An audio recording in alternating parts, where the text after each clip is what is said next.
bait tanks. If you've seen my videos, then you might have seen that video I made using a 55-gallon drum or a 55-gallon plastic barrel to make a bait tank. But today I want to talk to you about turning an old chest freezer into a bait tank. And as you can see, I got a chest freezer right here. I went down to an estate sale and I found this chest freezer. It's 122 cubic feet, and it was they were asking $50 for it. So I went ahead and bought it. And initially I was just going to use it because it works fine, but I decided it'd probably make a better bait tank than just a regular freezer for me in my needs. So there wasn't really much modification that I had to do to it. There's only a couple of things that I got for it, and I'll show you that. But the only thing that I did is inside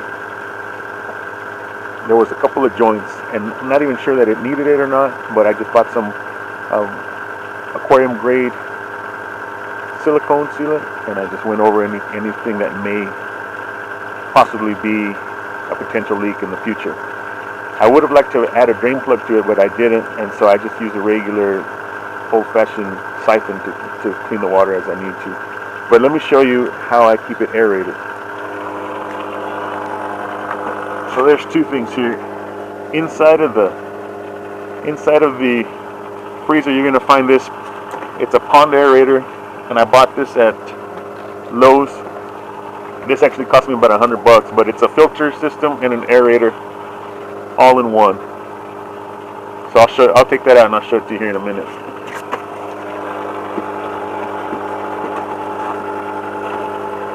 The other thing I have is this little machine here, and if your kid has ever been sick and had to get what they call a nebulizer treatment, this is what this is. I go to the flea market or a yard sale and I look for these, and I can probably pick one up for $5, and I got to tell you, this is the best bubble maker or aerator that you can get. It puts out way more than a regular fish tank pump would, and for the price of a used one just somewhere, you might even have one laying around your house, but this is a real good investment. So all I do is I take the hose and I hook it up to a little bubble soapstone or whatever they call it, air stones. So now let's look inside of there. Alright, so I've got two lines coming in here. This is the one.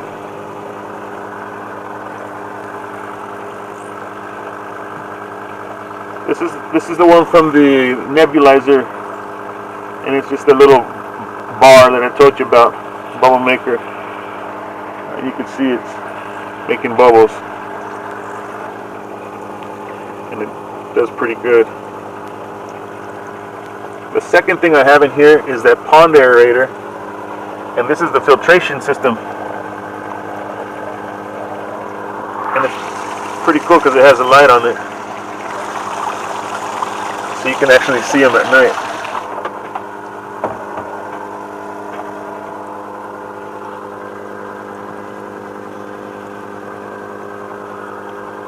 Alright, so here it is, if you can see it. Let's go ahead and pull this out and you can see what it's made up of.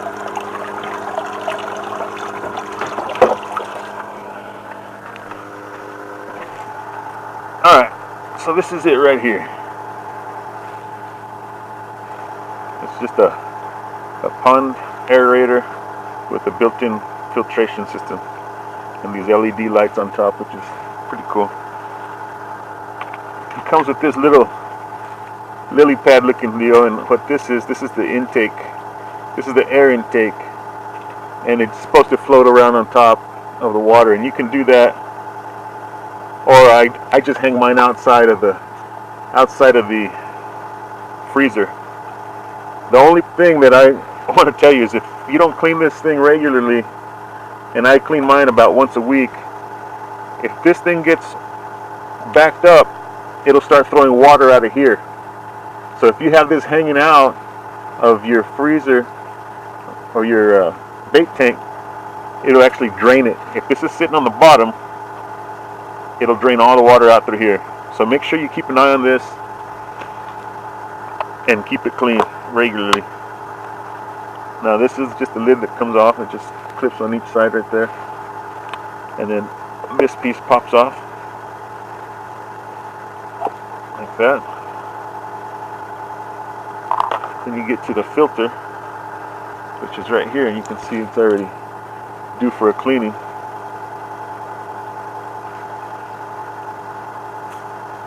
And then it has these little things that are supposed to neutralize the water and take out the chemicals for the fish. So I'm just going to clean this up real quick and put it back together.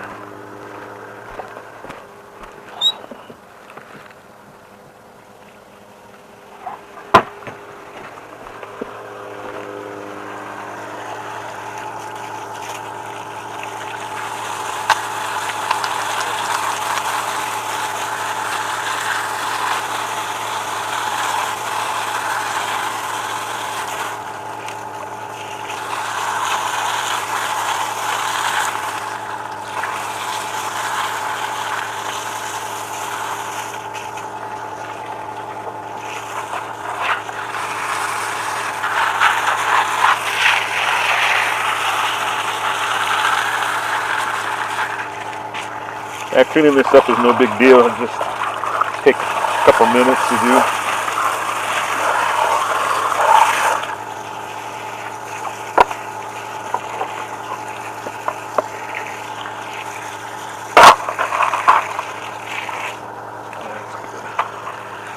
Turn off the water.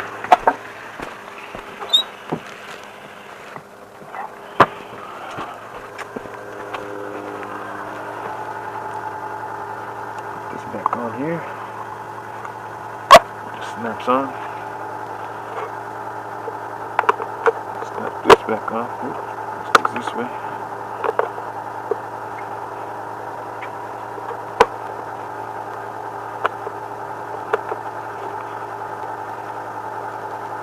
Alright. And we're back together. That's how quick and easy it is to clean this thing. So let's get back to the tank.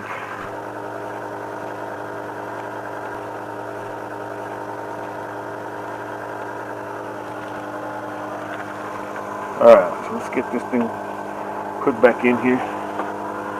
Now I like to keep this one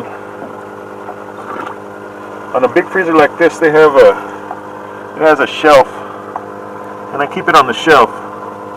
I don't put it all the way on the bottom, and the reason for that is this thing. If this thing starts to throw water, like I had said before, it won't drain it completely empty. It'll only drain it to the shelf. See, they want you to have this on there floating around like that, but I just hang mine out the side.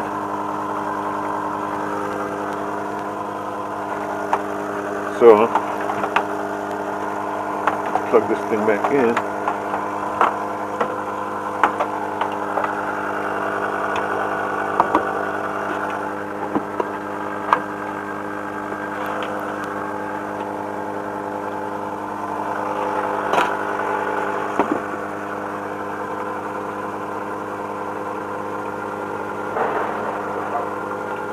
And there it goes. Starting to work.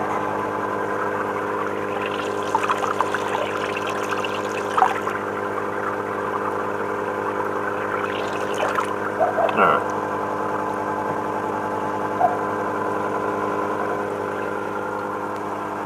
So I use these together. I have this one all the way on the bottom.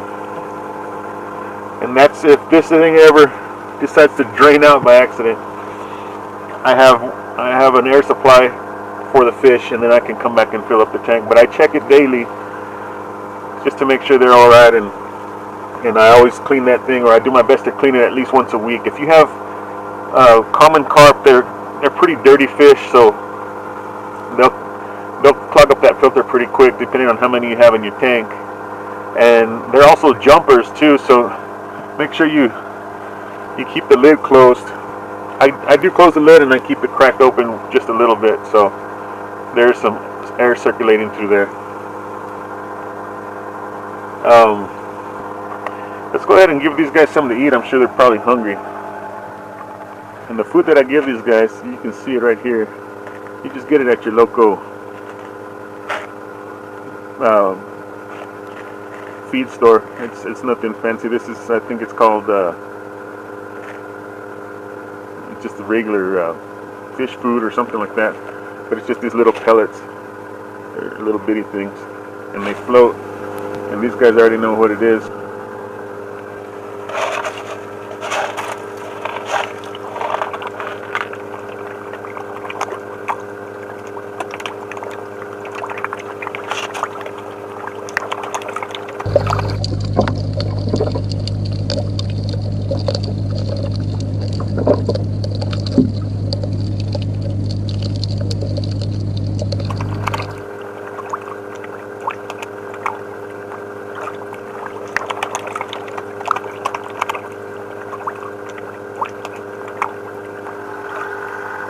Alright guys, so if you're thinking about setting up a bait tank and looking for some ideas, hopefully this will help you out. The freezer works great because it's insulated. It keeps the water temperature a little bit cooler, especially in the summer days. You don't have to worry about them overheating.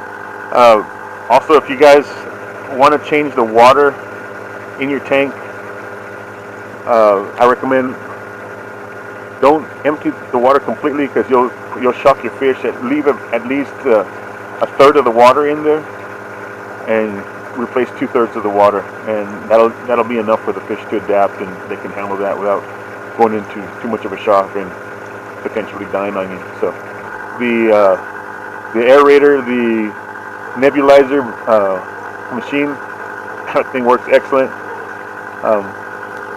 I've had this thing running non-stop for I don't even know how long, a month probably, and it works just fine. So I always keep an eye out when I'm out at a yard sale or at a flea market. Pick one up. Like I said, they'll probably charge you $5-10 for one, and it'll beat any kind of pump that you're trying to put on there, especially for the price. One thing I didn't tell you is I keep this